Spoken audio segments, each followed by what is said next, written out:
buenos días a todos y bienvenidos a Esenciales en Infectología, un espacio de aulas abiertas de la Universidad de Antioquia. El día de hoy nos acompaña el doctor Nicolás Zuluaga, quien es residente de Medicina Interna de la Universidad CES, y vamos a discutir el tema de absceso hepático, una entidad muy frecuente en áreas tropicales como el nuestro, donde el saneamiento ambiental y el agua potable no son un evento habitual y donde no todas las personas tienen pues la disponibilidad de este tipo de recursos a la mano, y en donde la contaminación por diversos tipos de amebas y de enterobacterias pueden causar este tipo de entidades cuya clínica, como vamos a ver, es muy diversa, es difícil de diagnosticar y necesitamos un alto nivel de sospecha. De manera que los dejo con el doctor Nicolás, quien nos va a hacer una definición de este tema e iremos haciendo los aportes. Recuerden que sus preguntas son muy importantes, las pueden hacer a través del chat y yo se las transmito al expositor. De igual forma les sugiero mantener sus micrófonos y sus cámaras apagadas para no distraerlo en el desarrollo de la charla. Bienvenidos.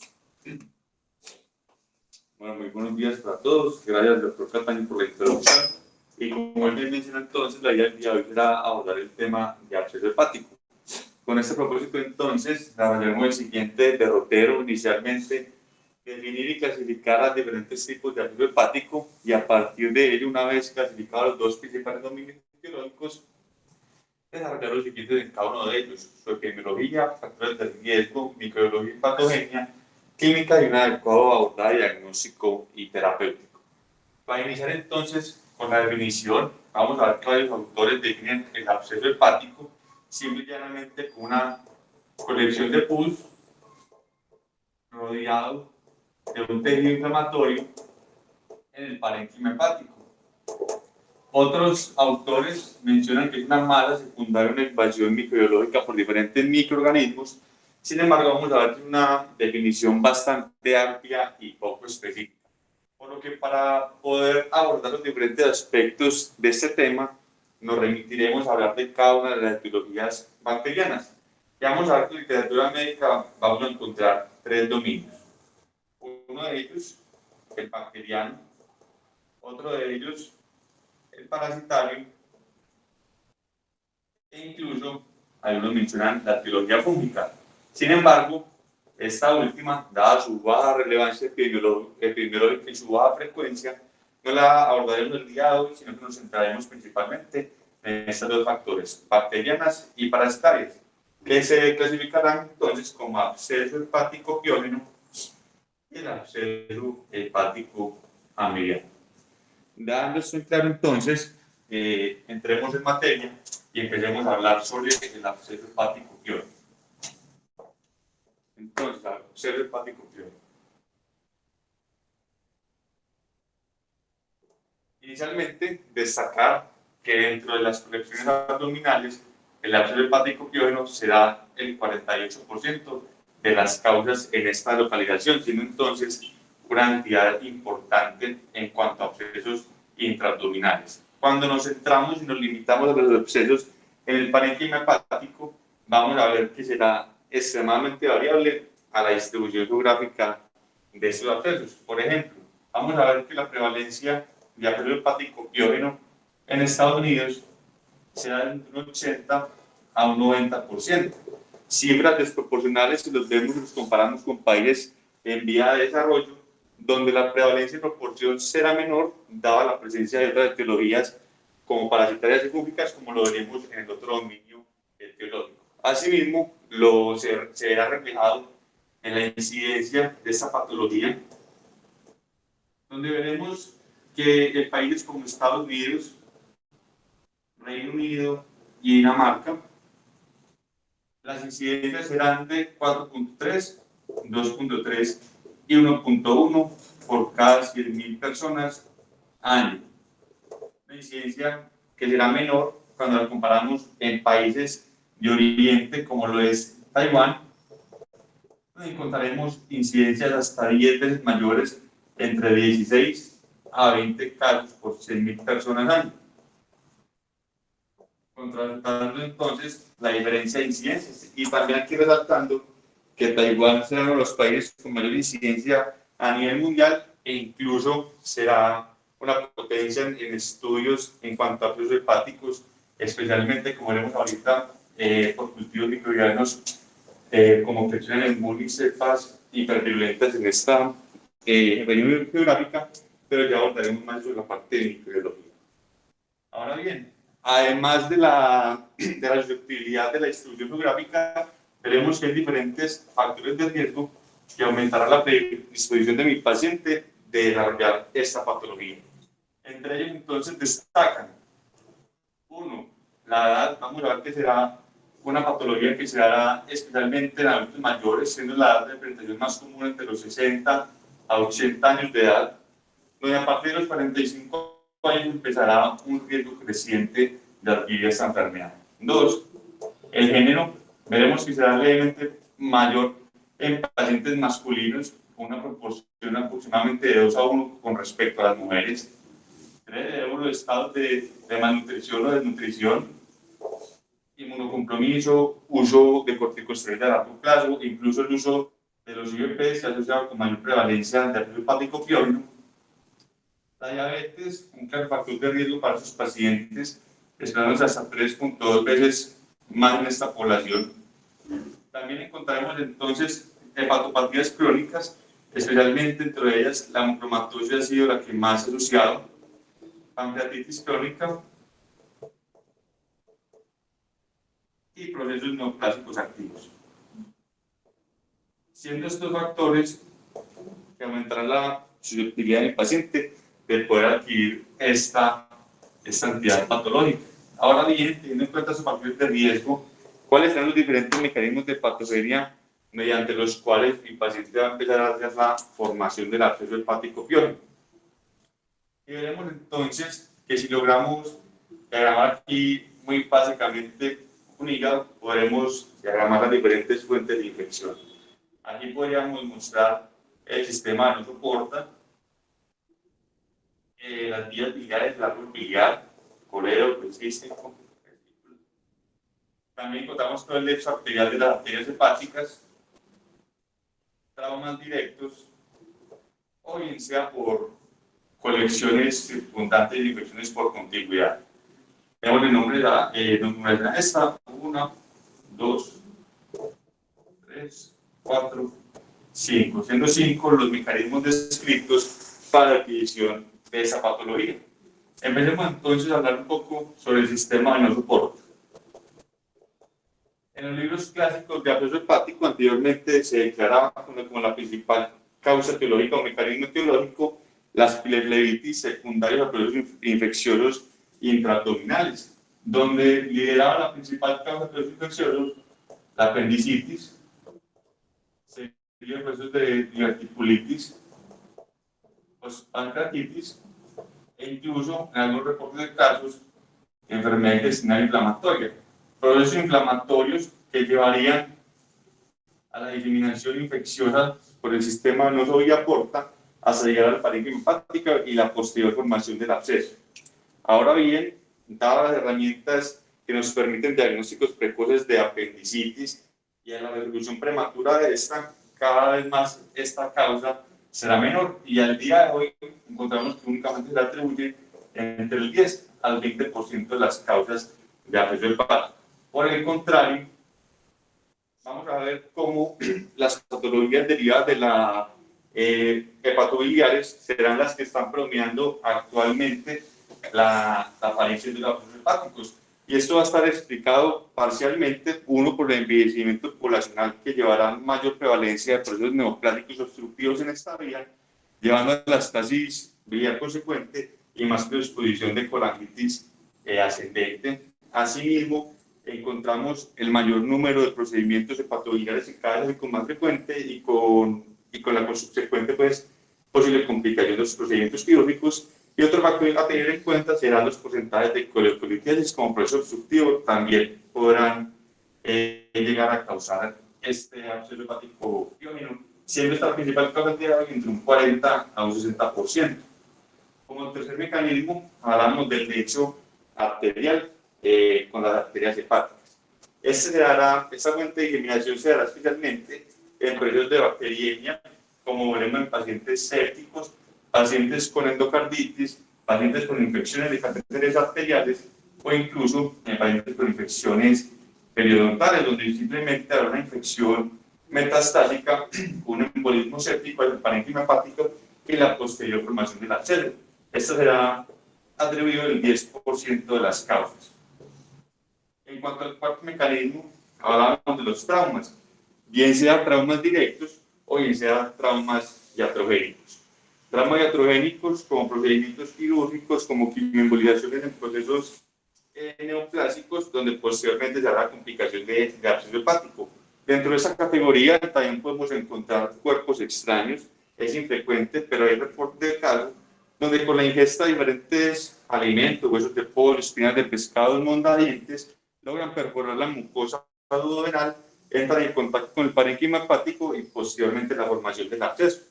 Característicamente, esos abscesos por objeto extraño, veremos que serán abscesos recurrentes y únicamente se hará hasta que haya la extracción adecuada del cuerpo extraño.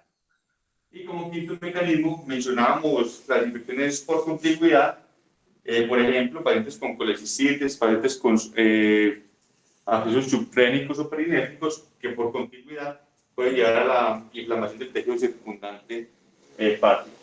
Ahora bien, si bien están claros estos 5 mecanismos bien descritos en la literatura, encontramos que entre un 20 a un 30% no encontraremos una etiología clara o será catalogada como criptogénica.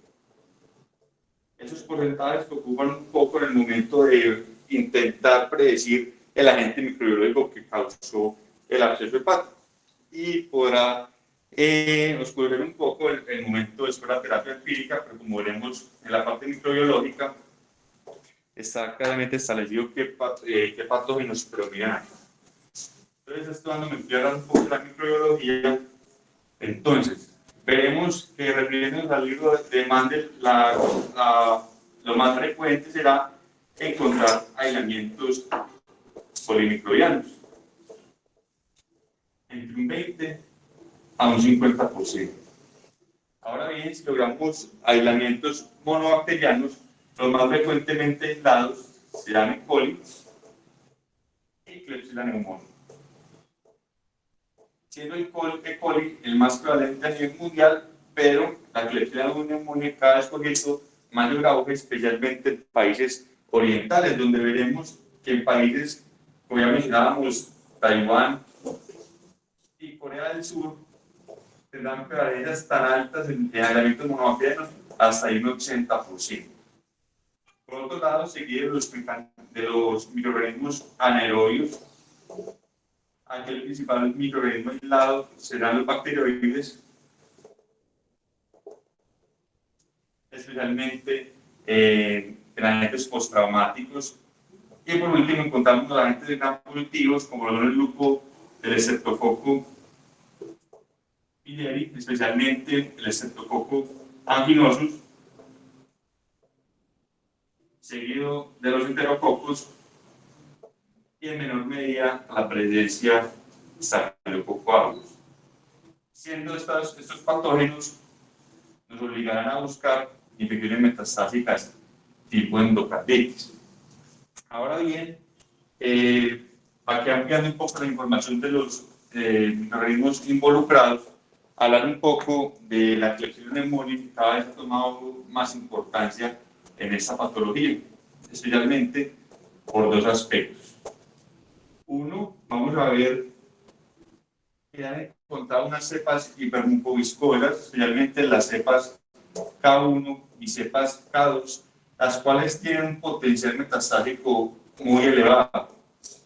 Por lo tanto, la clínica de este microorganismo será más florida y más desafiante. Vamos a ver cómo, además del absceso hepático que estamos hablando, dado su potencial metastásico, también se podrá presentar el paciente con endoftalmitis, meningitis y absceso cerebral, siendo entonces una entidad que podrá llevar a mayor tasa de complicaciones y mayor mortalidad a nuestros pacientes.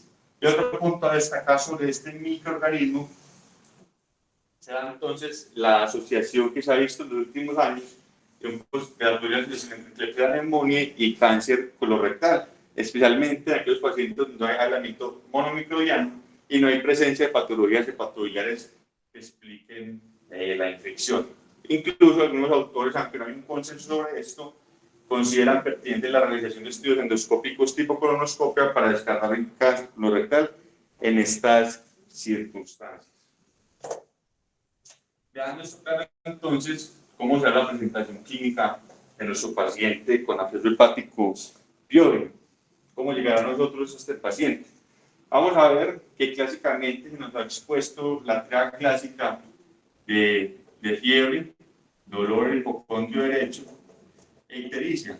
Sin embargo, al revisar las cifras de esta triada, vemos que era más 1 de cada 10 pacientes presentarán esta triada. De hecho, el único síntoma prevalente de la triada será los episodios febriles, que se encontrarán entre un 80 a un 90% de los pacientes. El dolor en el hipocondrio derecho, únicamente entre un 25 y un 55% de los pacientes.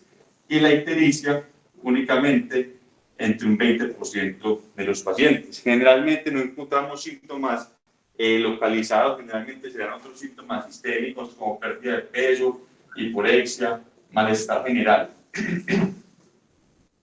También tener en cuenta entonces, si sospechamos que es la neumonía, otros posibles síntomas como la alteración de la visión o alteración de las funciones cognitivas de nuestros pacientes por el compromiso del sistema nervioso central. En cuanto al examen físico, encontramos que no hay ningún signo o síntoma patognomónico.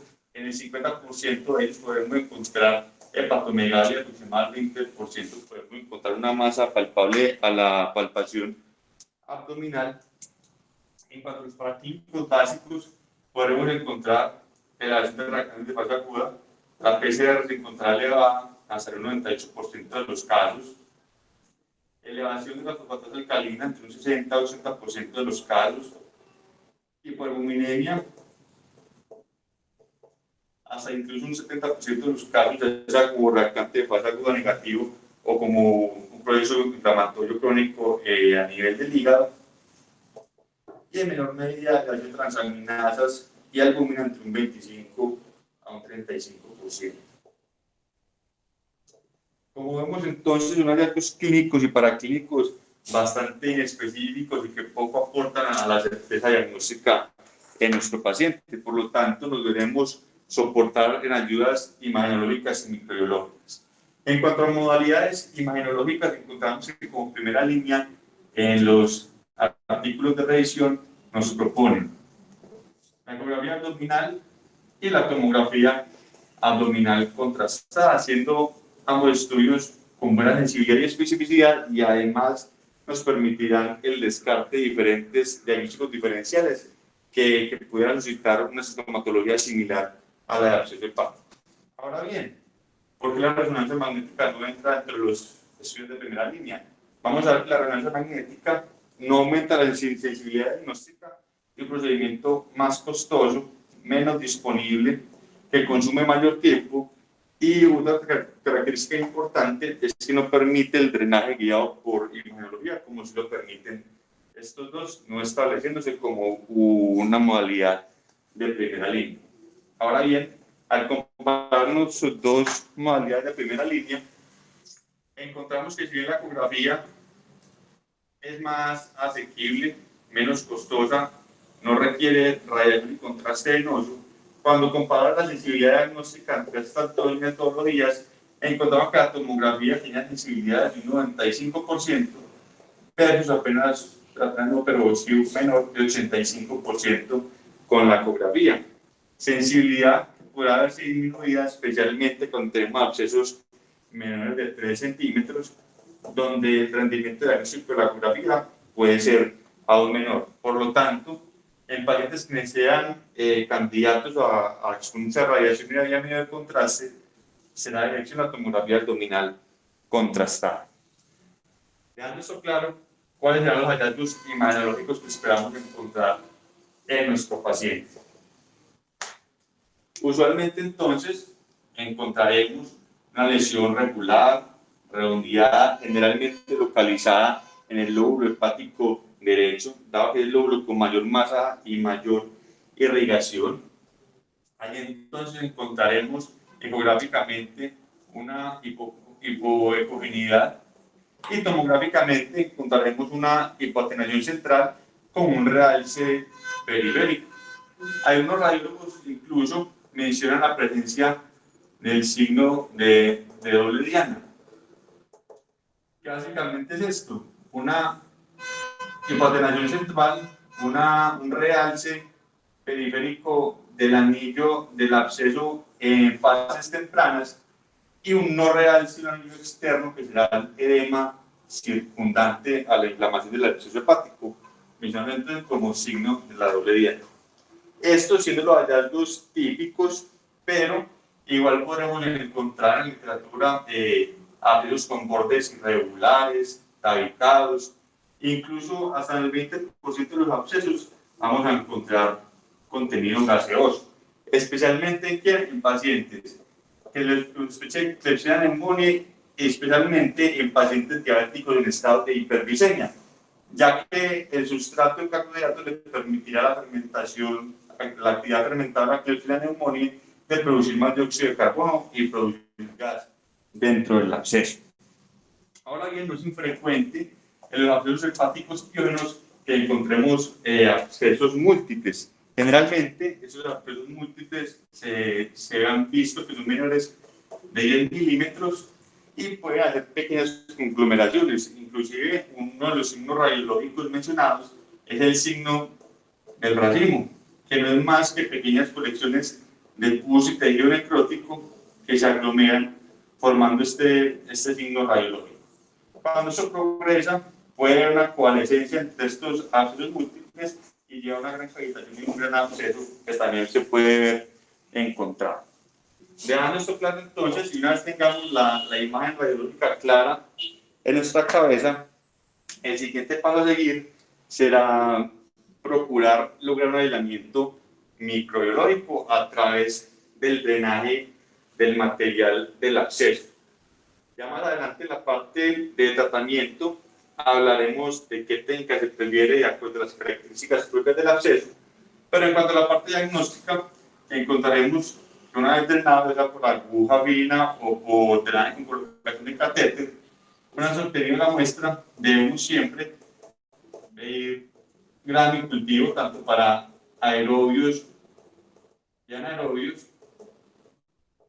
Importante tener en cuenta siempre al momento del drenaje del líquido, verificar que sea pus lo que salió, que es lo que esperamos, y en otro tipo de contenido, ya que de no ser pus será pertinente entonces hacer una extensión de los estudios, del estudio de este líquido para descartar procesos neoplásicos, entonces estudios fitopatológicos y también estudios citológicos para descartar procesos neoplásicos. También nos recomiendan dejar siempre algo de muestra reservado, ya que de no aislar nada con los estudios iniciales y persistir con la sospecha clínica, dejar muestra para posteriormente solicitar cultivos fúngicos o cultivos de micobacterias. Y por otro lado, encontraremos que ya lo ampliaremos en mayor medida en el otro dominio etiológico, considerar siempre, sobre todo en países endémicos, la solicitud de serologías para entamoeba histolítica, siendo el principal diagnóstico diferencial, pero ya lo ahondaremos con mayor profundidad cuando hablemos del absceso hepático amibiano. Entonces, dejando esto claro, y mientras esperamos las pruebas microbiológicas, bueno, me falta algo muy importante mencionar, siempre además de lo mencionado, solicitar hemocultivos. Los hemocultivos tendrán una tasa de positividad del 50% de nuestros pacientes, siendo parentorio siempre solicitarlos previo al inicio de nuestra antibiótico-terapia empírica. Ahora, con estos estudios solicitados, hablemos un poco del tratamiento. En cuanto al tratamiento, entonces, tenemos dos grandes pilares. Uno, la parte del drenaje, y dos, la parte de la terapia antimicrobiana. Iniciando la parte del drenaje, veremos que es indispensable el drenaje en estos pacientes y según las características clínicas de mi paciente del absceso, escogeremos la técnica más adecuada para realizar el drenaje. ¿Qué nos ponen algunos autores? Si el tamaño del absceso es menor de 5 centímetros y es uniloculado, podremos optar por cualquiera de las dos técnicas, ya sea aspirado con aguja o drenaje con colocación del catéter, ya que las tasas de éxito de estas dos técnicas en este tipo de absceso han sido similares. Ahora aquí dos puntualidades en este tipo de absceso.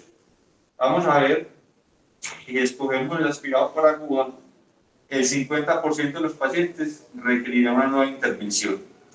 Y otra puntualidad es que se ha visto que en abscesos menores de 3 centímetros, en ausencia de drenaje, han mostrado tasas de éxito similar. Por lo tanto, podrá ser una alternativa no drenar a los pacientes si tienen menor de 3 centímetros y únicamente darles terapia antimicrobiana. Cuando tenemos abscesos uniloculados y mayores de 5 centímetros, aquí sí únicamente tenemos una opción y será la colocación de catéter, pues drenaje con colocación de catéter. ¿Esto por qué? Porque ya se comparó que en abscesos mayores de 5 centímetros la colocación de catéter versus el aspirado con aguja, encontraron que con la colocación de catéter tienen tasas de éxito del 96% versus apenas 78% con la aspiración con aguja, siendo este entonces el método de elección de drenaje en ese tipo de abscesos. Acá se recomienda por lo menos un drenaje de 7 días y hasta lograr un drenaje de 10 cc en el día. Ahora bien, también hay otras situaciones donde tendremos que optar por un drenaje quirúrgico. ¿Cuáles son las indicaciones entonces de drenaje quirúrgico? Serán entonces pacientes que no mejoren a pesar de terapia médica y el drenaje por más de 7 días, pacientes en los que tengamos abscesos múltiples y multiloculados, pacientes en los que tengamos un líquido tan espeso o tan denso que obstruya frecuentemente el drenaje, o que tenga alguna otra indicación quirúrgica o la presencia, como mencionábamos, de algún objeto extraño que haya que extraer para evitar la recaída del absceso. En cuanto a terapia microbiana, entonces, nuestra terapia empírica será dirigida a los microorganismos más comúnmente aislados, y ya los mencionábamos entonces, tendremos que cubrir ácidos gram negativos, anaerobios y estreptococos. Para esto entonces, y claro está, en zonas técnicas, también ahorita aprofundiremos más, considerar siempre la cobertura principal de nuestro diferencial, que es el absceso hepático amoebiano y la hemorragia solítica por el metronidazol. Pero entonces los esquemas clásicos que nos mencionan aquí, teniendo en cuenta que no hay ningún ensayo clínico aleatorizado que haya propuesto para esta indicación, pero basado en microbiología, se proponen los siguientes: piperacillina tazobactam, al menos el metronidazol si se va a cubrir, especialmente en zonas como Colombia, que es zona endémica, carbapenémico, al menos el metronidazol, las quinolonas tipo ciprofloxacina, más el metronidazol, o cefalofenia de tercera generación tipo ceftriaxona, más el metronidazol. Ahora bien, si sospechamos la presencia de un Staphylococcus aureus, nos proponen dos estrategias adicionales, bien sea adicionar vancomicina o otro complejo que, si bien no está aprobado para la FDA para esta indicación, pero los diferentes autores lo proponen, el uso de ceftarolina más metronidazol cuando sospechemos entonces la presencia de Staphylococcus aureus. ¿Cuál será la posología y duración de esa terapia antimicrobiana? Tenemos entonces que la duración propuesta será de 4 a 6 semanas. La posología la definirá según si hubo un drenaje exitoso o un drenaje parcial. Si hubo un drenaje exitoso, los doctores proponen que pudiesen dar de 2 a 4 semanas de tratamiento IV y el resto completarlo de manera oral, pero por el contrario tenemos drenajes parciales o no completos, debemos dar una terapia antibiótica completa por las 6 semanas a través de terapia intravenosa.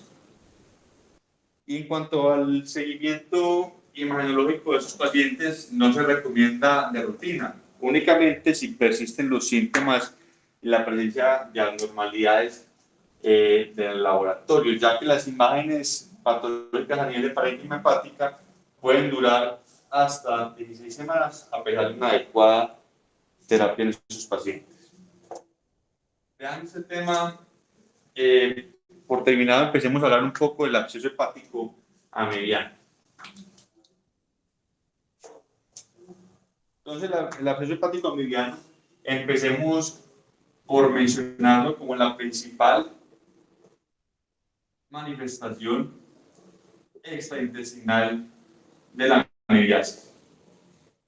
Encontramos que según la OMS ocurren aproximadamente 50 millones de infecciones, aproximadamente 100.000 muertes anualmente.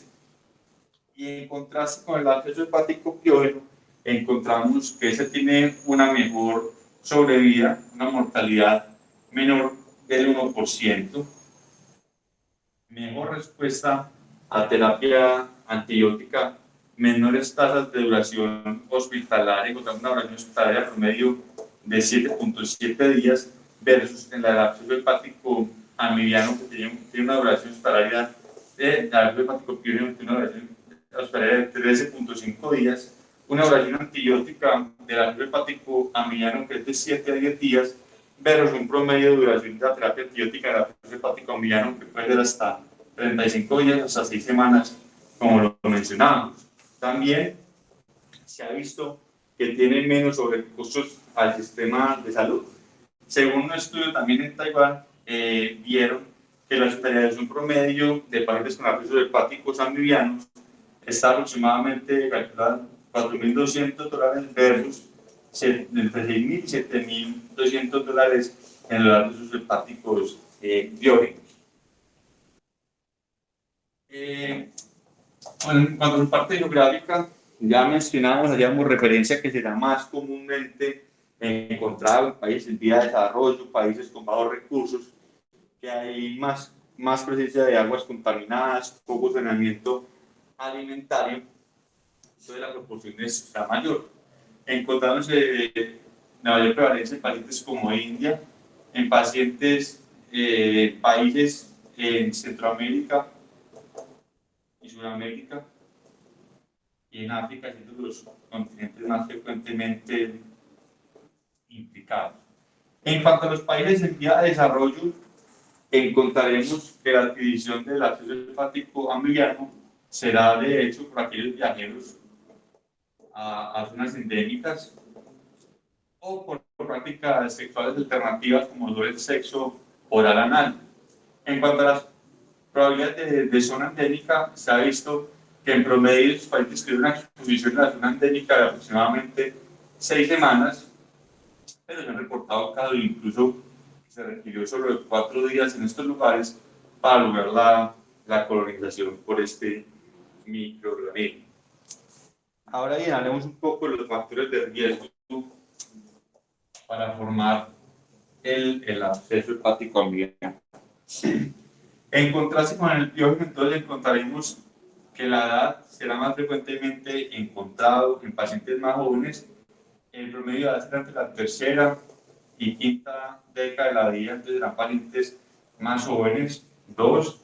El género aquí cobra un valor bien importante como factor de riesgo. Vamos a ver que el absceso hepático amibiano será hasta 10 veces más común en la población masculina. Incluye reportes de relaciones de 21 a 1 con respecto a las mujeres. Entonces, un factor muy importante a tener en cuenta. Si eres esclarecido con claridad, de la redundancia, este fenómeno Se han propuesto dos hipótesis: uno, la testosterona como posible factor de riesgo inflamatorio, y dos, el mayor antecedente de alcoholismo y hepatopatía alcohólica en los pacientes masculinos que podrá predisponer a la formación de ácido hepático, y también otros mencionan en menor medida a mayor exposición a aguas contaminadas del género masculino. También encontraremos todo aquello que modifica o condicione la inmunidad celular de nuestros pacientes.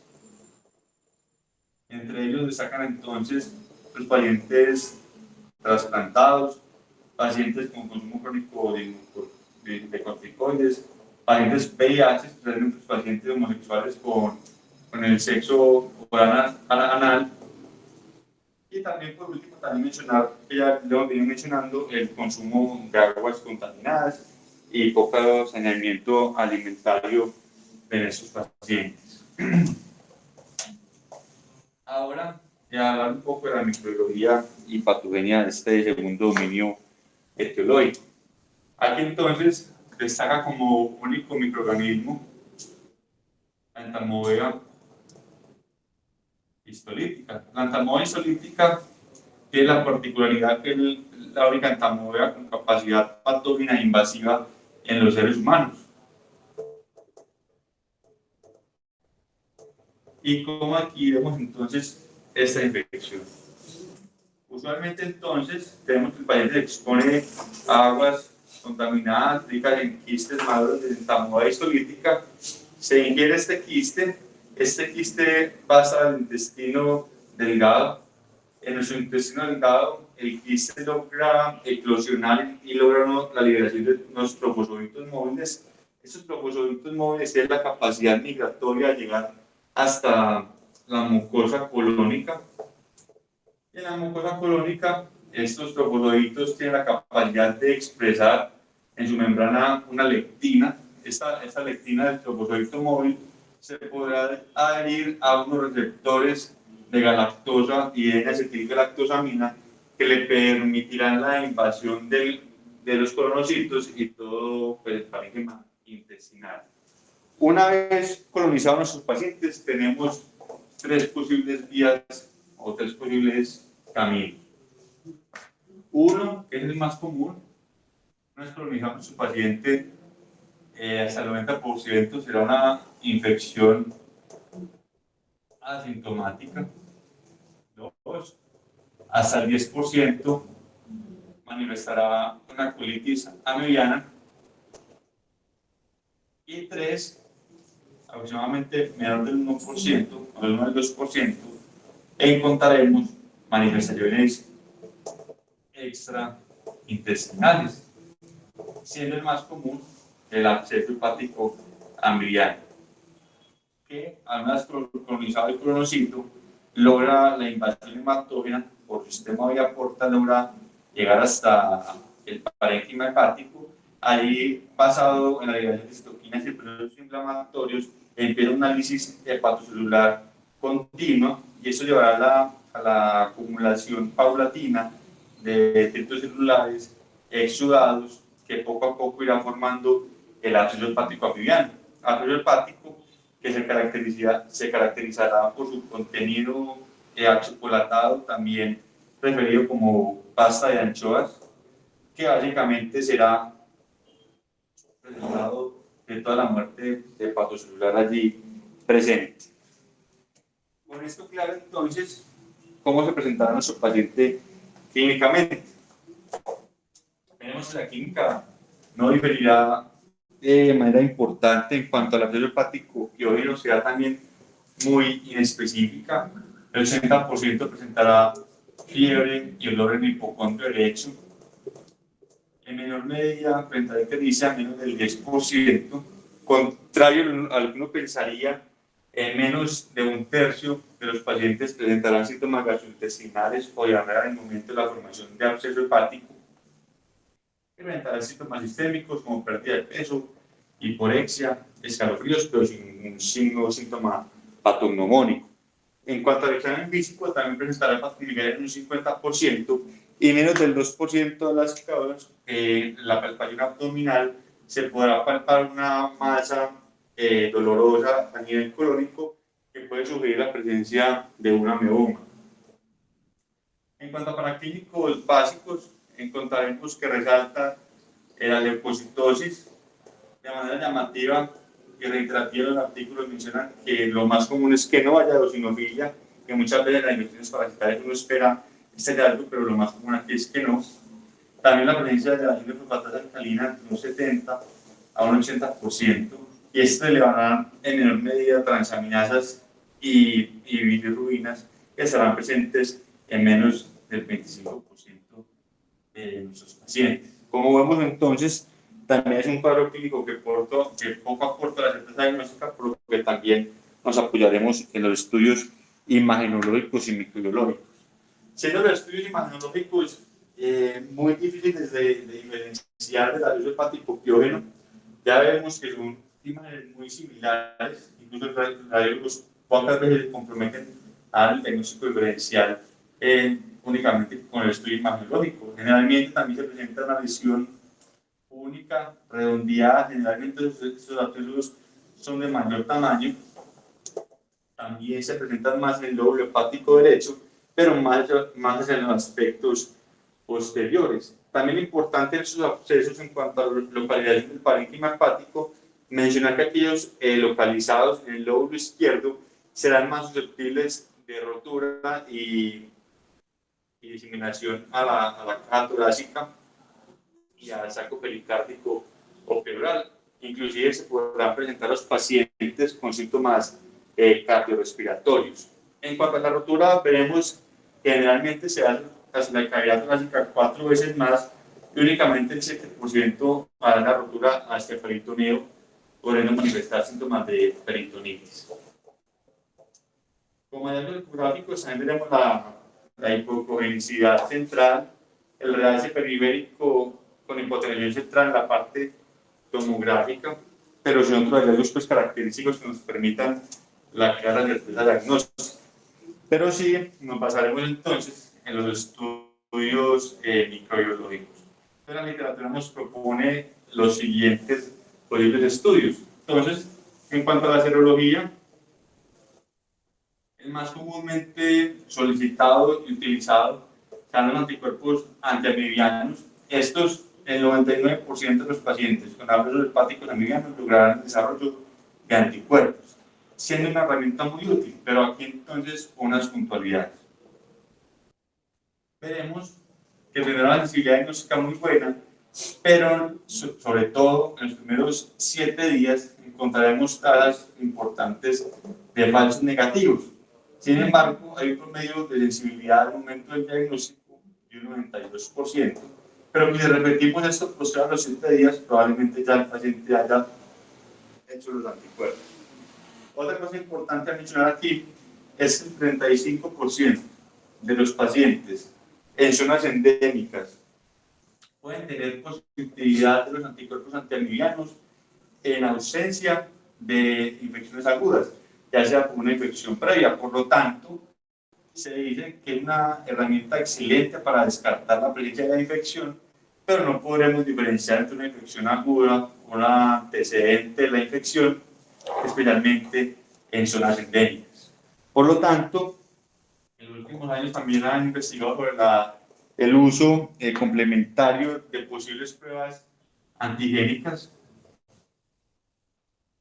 Encontramos que dentro de ellas destacan el complejo que mencionábamos ahorita de la lectina con la galactosa y la N-acetilgalactosamina. Ese antígeno podrá estar presente hasta en el 95% del suero de los pacientes y tendrá una ventaja en comparación con los anticuerpos, es que logrará seronegativizarse más rápidamente. Encontramos que el 50% a los 180 días ya encontrará negativo posterior a una infección aguda, siendo relevante especialmente en zonas endémicas. Por otro lado, y no está estandarizado su uso, será la implementación de pruebas moleculares para la evidenciación de tamoxifolítica en el líquido de la muestra del ácido hepático o del material fecal. Encontramos entonces SR que han destacado dos catalogadas como Tagman, que muestra el RNA ribosomal 18, u otra que muestra, que busca el RNA ribosomal 16S. La sensibilidad diagnóstica de estas pruebas varía entre un 75 hasta un 100% en los pacientes, pero además de su poca disponibilidad, tienen algunas dificultades. Una, como mencionábamos, lo mostramos en materia fecal, pocas veces hay esa concomitancia entre colitis amibiana y acceso hepático amibiano, por lo que probablemente puede salir negativo. Y dos, veremos que generalmente los accesos hepáticos amibianos no se hace el drenaje de rutina de los pacientes porque responden muy bien a la terapia antiparasitaria con una tasa de éxito hasta el 90%, como ya veremos en la parte del tratamiento. En cuanto a los estudios de microscopía, vamos a ver que tampoco se recomiendan de manera rutinaria, ya que hacer microscopía en el contenido del acceso hepático, menos del 20% de los casos se observarán los trofozoitos. Y si lo revisamos en materia fecal, si bien menciona unas sensibilidades tan bajas como el 10 al 20%, también menciona la incapacidad de muchos microbiólogos de lograr diferenciar la entamoeba isolítica y otras entamoeas benignas, como puede ser la entamoeba dispara. Entonces, no siendo significativo para nuestro ejercicio diagnóstico. Una vez solicitadas estas pruebas, empezaremos nuestro tratamiento contra el absceso hepático amibiano. Entonces, veremos que a diferencia del piógeno, este no va a requerir sistemáticamente el drenaje del absceso. Ahorita diremos las indicaciones precisas del drenaje, pero usualmente se basa en una terapia antiparasitaria que se basa en dos fases. La fase tisular, esta fase tisular busca la eliminación de trofozoides del parénquima hepático, y otra que es la fase luminal, que busca la eliminación de quistes a nivel intraluminal gastrointestinal.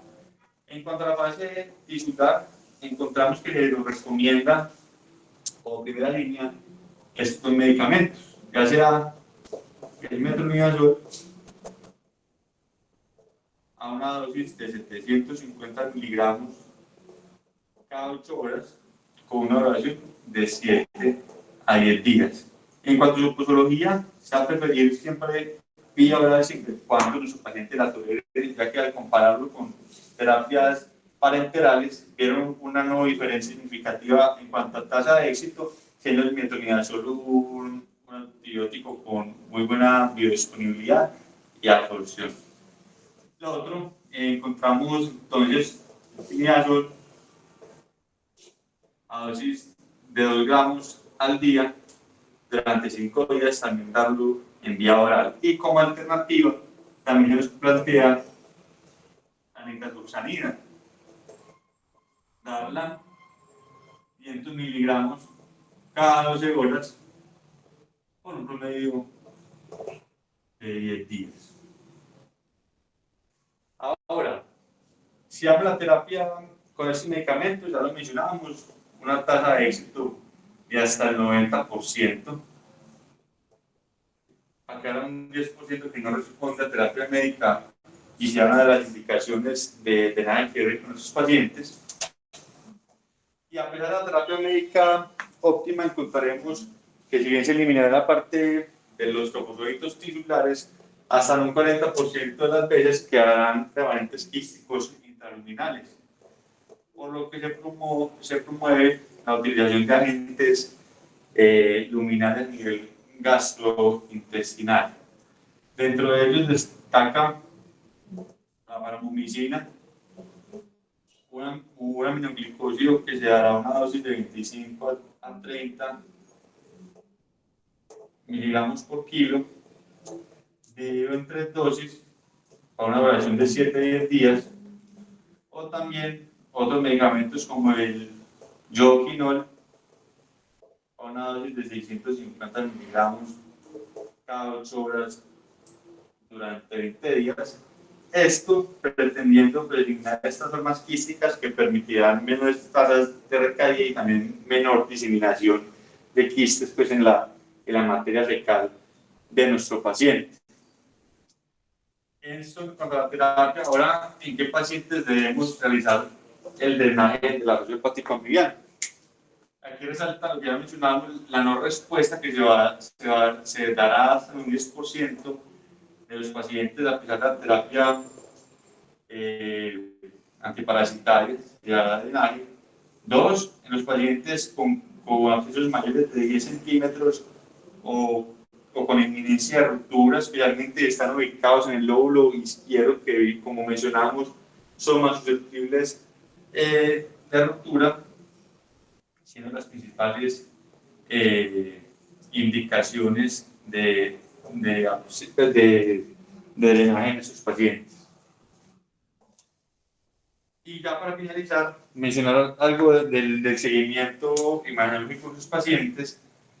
Mencionan que no se recomienda rutina, ya que incluso inicialmente durante la terapia antimicrobiana puede haber cierto crecimiento del volumen del absceso, inclusive puede haber un aumento de la frecuencia, pero esto no indicará peor pronóstico de respuesta al tratamiento y diremos que la resolución completa de los hallazgos imagenológicos podrá tomarse hasta 2 años en resolverse.